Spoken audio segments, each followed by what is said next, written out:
በዚህ በሽታ ወይም በቆረቆር ተቸግራችሁ ከሆነ ልጆቻችሁም እናንተም ተቸግራችሁ ከሆነ ተፈጥሯዊ እጽዋት መድኃኒት ማታ ማታ በለጋ ቅቤ ተለውሶ በሚቀባ መድኃኒት ብቻ ሙሉ በሙሉ መላቀቅ ትችላላችሁ። ይህ ቪዲዮ ለብዙ ሰው ሊጠቅም ስለሚችል ሼር፣ ኮፒ ሊንክ፣ ሪፖስት በማድረግ ቪዲዮን ተከታተሉት።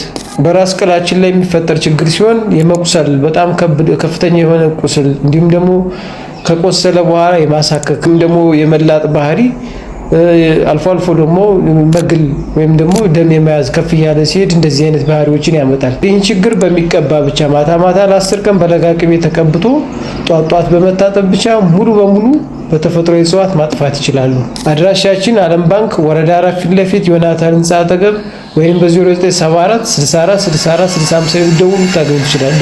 ሐኪም ኢብራሂም አምበር ነኝ ከሀበሻ የባህል ሕክምና መስጫ ማዕከል። በዚህ በሽታ ወይም በቆረቆር ተቸግራችሁ ከሆነ ልጆቻችሁም እናንተም ተቸግራችሁ ከሆነ ተፈጥሯዊ እጽዋት መድኃኒት ማታ ማታ በለጋ ቅቤ ተለውሶ በሚቀባ መድኃኒት ብቻ ሙሉ በሙሉ መላቀቅ ትችላላችሁ። ይህ ቪዲዮ ለብዙ ሰው ሊጠቅም ስለሚችል ሼር፣ ኮፒ ሊንክ፣ ሪፖስት በማድረግ ቪዲዮን ተከታተሉት።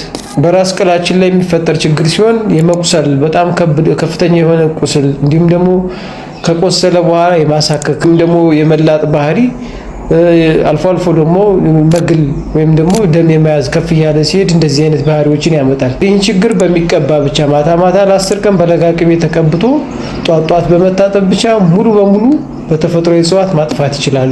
አድራሻችን ዓለም ባንክ ወረዳ 4 ፊት ለፊት ዮናታን ህንጻ አጠገብ ወይም በ0974 64 64 65 ደውሉ ታገኙ ይችላል። ሐኪም ኢብራሂም አምበር ነኝ ከሀበሻ የባህል ሕክምና መስጫ ማዕከል።